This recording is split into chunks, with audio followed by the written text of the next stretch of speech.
right, and of course, when it comes to the moment where we talk to ladies, the biggest win for us is that fact that we get ladies that we're always having here, speaking to the great strides they have made from humble beginnings, from good beginnings. It doesn't really matter, but we just get to celebrate more and more of wins, and that's exactly what we'll be doing this evening as Ann Njoki is here with us. Ann Njoki says that this is the main thing that she loves doing, just focusing to witness SMEs grow, not just in the country, but across the African region. And that she has done so well, both at that capacity where she is employed and she's working with an entity and she sees it grow, but at this point where she takes that space of consultancy to ensure that, the different and the numerous SMEs and numerous businesses get to benefit from her skill. Thank you so much, Ann, for creating time. Thank you, Linda. You look fairly young and you're taking it very fast. Unakimbisha maisha. Why is it so?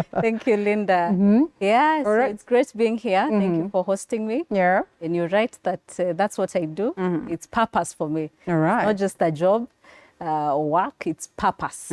So it's an assignment and I love to do it. I love to see SMEs grow. Right. And specifically, I talk about growing them into corporations. So that's what I do on a daily basis. On a daily basis? Yes. Both, in both capacities I speak, where you have been, employed in an institution and you have seen it grow. And what got you deciding to now exit the stage and literally set up your own institution, your own organization, your own consultancy firm that now turns the world?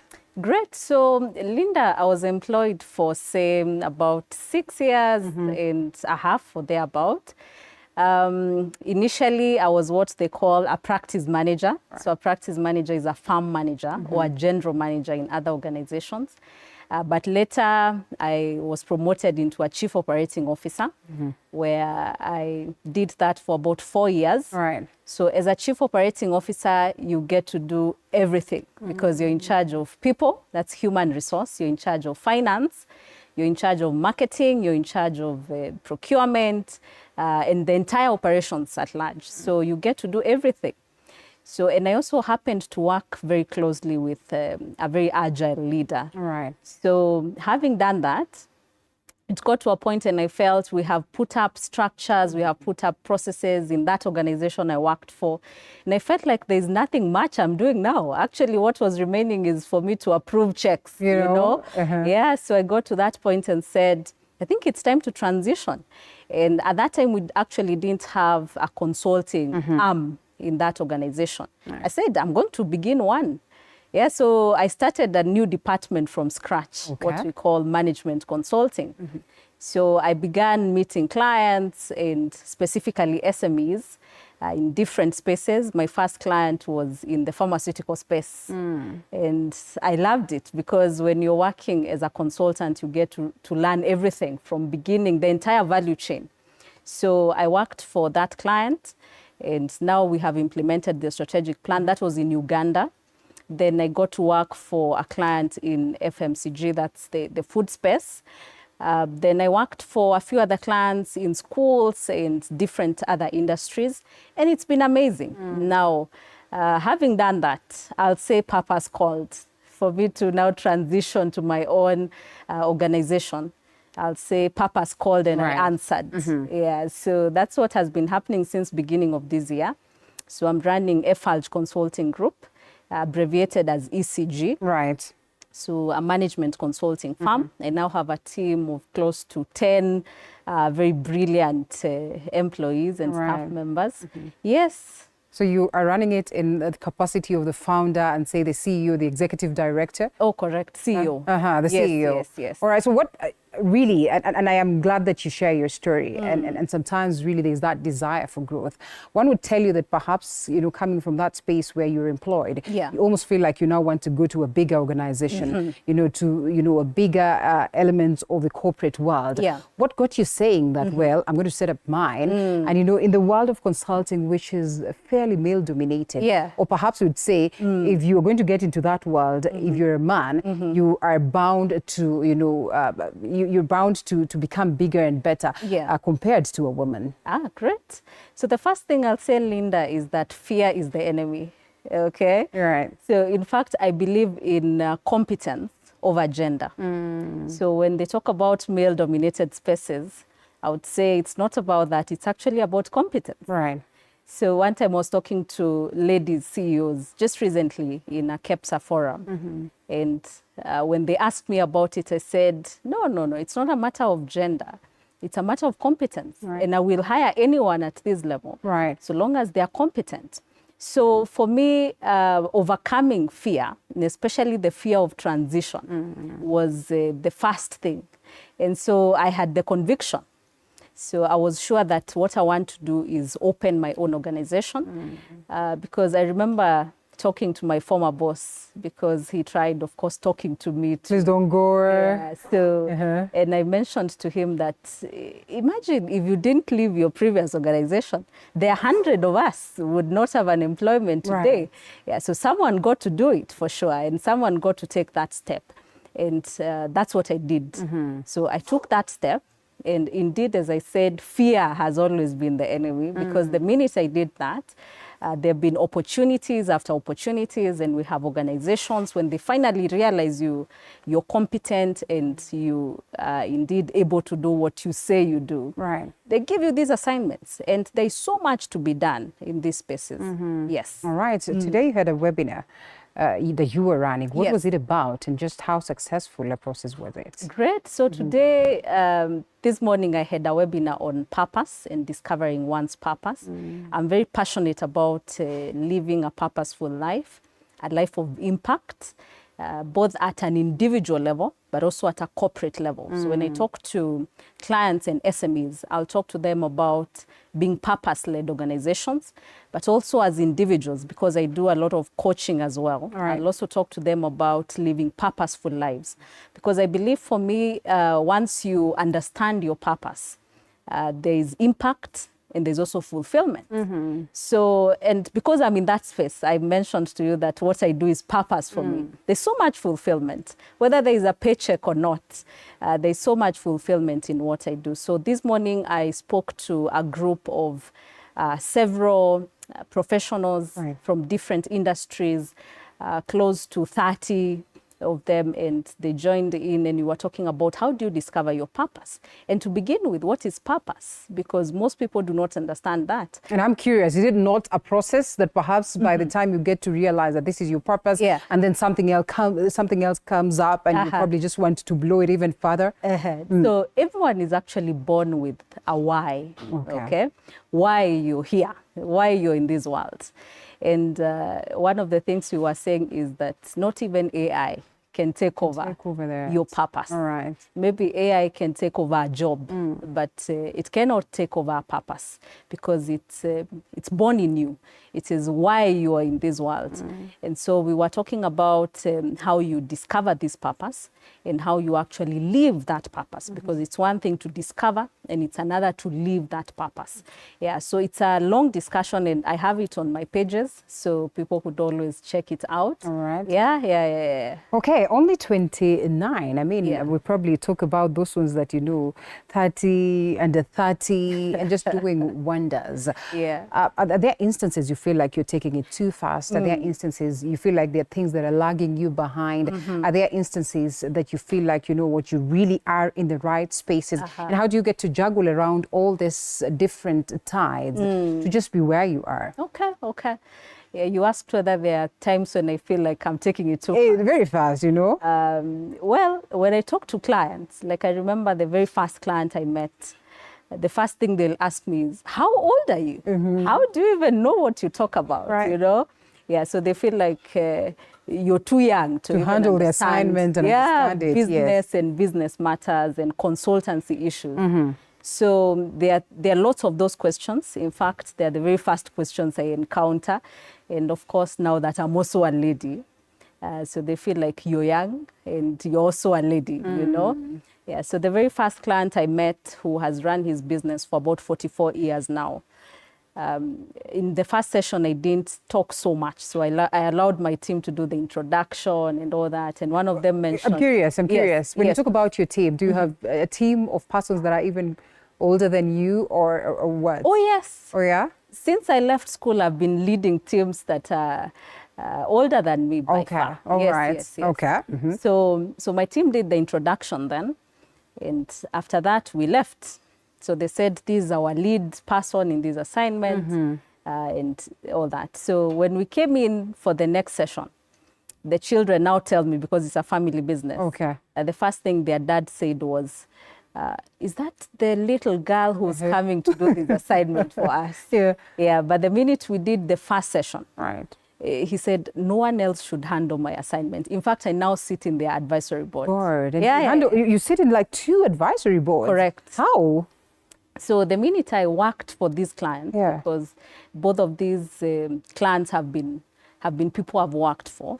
So the minute I've worked for them, they've seen the value. Because for me, just the same way we're talking about impact in purpose, for me, value addition is very, very critical. That in whatever we're doing, is there value? So once they realize the value, they would want to have more of that. And the only way would be sitting in the advisory board. Yeah, so that's how I've gotten myself there. I sat in the first advisory board at 28 then. Yeah, and recently sat in the other advisory board. Yeah, and it's great to also learn from even people who've gone ahead of me, because in those advisory boards, I have people who are even in their 60s, in their 70s. They've retired already. So just sitting, listening to them, and it's just great. That's great. Yeah. What do you attribute this growth, this understanding of your own purpose to? Okay. So there are a couple of things, Linda. And the first thing I'll say is I allowed myself to work under leaders. So when I left school, I immediately worked under one leader who is in the consulting space. And I worked as his operations manager then. So I would literally do everything. And one of the things, again, I've learned is do your best in whatever you find to do. Yeah, so whatever you find to do, you give it your best. So I'm a believer of that strongly. And so I did that for about 1 year or so before I transitioned to my last company. And again, in my last company, I worked very closely with my boss then, the CEO. Because being the chief operating officer, you're actually the right-hand man. You're the chief of staff. So I worked very closely with them and got to learn all these things. And of course, as I helped them propel their firms to the next level. So that is one of the things. The other thing I'll talk about is continuous learning, because you have to continuously update yourself. You have to continuously know what is happening in the spaces that you're interested in, and keep learning, because learning never stops, and it's the only way to find the knowledge you're seeking. So I've continuously built my capacity, both in soft areas and also technical areas. But also the other thing I'll say, Linda, is that God has really helped me. I'm also a believer in God, because there are things I'll show up in a meeting, and there are things that sometimes I'll talk about that are not things that are taught in any school. So I would only say it's also wisdom from God. From God. Yes. What are some of the notable challenges, and how do you just get to overcome them? Okay. You make it look so beautiful, as though there are no challenges. Oh, really? Okay. So I think one of them is what I mentioned, the fact that most people will think, you're young. In fact, the minute they see you first, before they even listen, they think, I think you're looking so young for such a position and being in such a space. So that is one of the challenges I've encountered. But I'll say how I've handled that is once you get the opportunity, now showcase what you say you do, okay? So it's an opportunity to showcase what you're made of. And so I've used those opportunities to, of course, talk about what I do and what we're doing for businesses. And at the end of the day, as I said earlier, once these clients realize you're actually competent and you're set for this, they'll be confident. Yeah. And with time, as you do the delivery, they see the value. So that's very, very important, that you can deliver on what you say you do. And indeed, you can deliver value.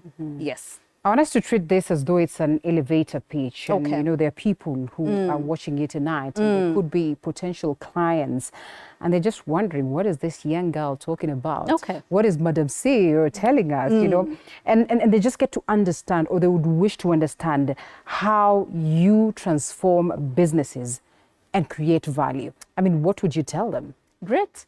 So when I got into the consulting space, let me just give you a background. I realized that Africa has so many ideas. In fact, every day I sit with entrepreneurs and CEOs, and I'm blown, you know. There are so many ideas in the African space. Yeah. In fact, I feel like we should be the people exporting solutions, you know, to other countries. There are so many ideas here. But I realized there is a challenge in putting up structures, systems, and of course, having clear strategies in place. So what has been happening at the end of the day, we have so many bigger players coming from these other countries to take over businesses in the African region, specifically here in Kenya. Every day I talk to entrepreneurs and they keep telling me, I was approached by a bigger player about a year ago, and they wanted to buy off my business at 10 million, at 20 million. So when I listened to these things, and you know, entrepreneurs begin businesses with a purpose, some of them with a purpose, some of them with a clear vision. And so when someone comes to buy off their business, sometimes it's not like they would want to push that purpose forward or the vision forward. They probably have their own intentions, you know? Yeah, so when I listened to that, it saddened me a lot, because when someone begins a business, it actually belongs to the African market. So I would want to see it grow and that person and probably transition it to, say, another generation or even other CEOs, but within the African space. Right. I didn't like the fact that most times they end up in other, you know, being run by other bigger players from other countries, you know. So they look like they are giving us the solutions, but actually the ideas emanated from us. So when I saw that, I said, I got angry. You know, sometimes we say in purpose, some of the things that get you angry would actually be your areas of purpose. Right. You know, the things that get you angry, and sometimes people wonder why you're actually angry, you know? Yeah, so I got very angry and said, why then don't we help these businesses build systems, processes, structures, and of course have clear strategies. So that's what I do for businesses. I help them come up with structures and processes. And having been a chief operating officer, it was clearly my #1 job to put up systems, structures, and of course processes in place, and implement strategies. So I develop strategic plans for businesses. And when I talk about a strategic plan, it's a very specific strategic plan for a business, because again, remember I spoke about value addition. I'm very keen on that. So it's not a generic strategic plan we're talking about. Talking about a specific strategic plan for these SMEs. And bespoke or unique to a certain... Exactly. Unique to a certain SME. You could be in the same industry. Like now I've happened to work for so many schools and these pharmaceutical space industry and all that. And even having worked for one school, there's no way we're duplicating that strategic plan for the other. Okay. So sometimes when clients even ask me, do you have experience in this industry? I say, yeah, we do. But the most important thing is to understand you as a business and what you want to achieve and where you want to go. So we develop strategic plans. And when I talk about these strategic plans, we're talking about looking into people issues. So everything about people, from how businesses even recruit these people, all the way to training them, culture issues, structure issues, everything on people. Then we'll also talk about processes and systems. What do they need to put in place so that then they have clear structures, they have documented processes for continuity and also consistency, and even efficiency. Then we also look into what we call customer perspective, where we're looking at a marketing strategy for these businesses. And finally, financial perspective. Unless it's an NGO, then the other businesses would be interested in profit making and having clear goals for their financial. So we look at those major things. And in the process, we look at, do your people even have the skill to do what you say you do? Right. So sometimes we also do trainings for these people so that we equip them with whatever the market needs. So that's what we do for businesses. So we do a lot of coaching, a lot of training, strategy developments. Then from these strategies, we also help them implement the strategies. Okay. Because it's one thing to develop a strategic plan, but it's actually another to implement. Right. In fact, most of these SMEs in this country and even beyond have strategic plans in place. But whether they're implemented, it's a different Sustainably story. for that matter, yes. So most of them are in some shelves somewhere. So we help them go through the implementation process, and especially the initial years, just to pick the momentum. Right. Then from there, they would run with it. Yes, so that's what I do. Beautiful. And I know we're about to come out of this space. Success stories, and what do you suppose is one of the biggest mistakes that most of the SMEs do? Because you'd find them crawling for years before they get to that level of corporate. Okay. Let me start from some of the mistakes some of these SMEs make. Now, there's one thing that I keep talking about, that money follows value. Okay. That where value can be demonstrated, money will follow. Now, one of the biggest problems I see with SMEs, they're trying to chase the profit instead of chasing value. Because the minute you deliver value, money will come. Now, most of them are looking at how can I get that paycheck? How can I? That is okay, but can we first talk about value addition? So very few are interested in quality. Most are interested in quantity. And it's one of the things, Linda, I would really want any SME listening to me to consider, that can we be more obsessed with quality over quantity?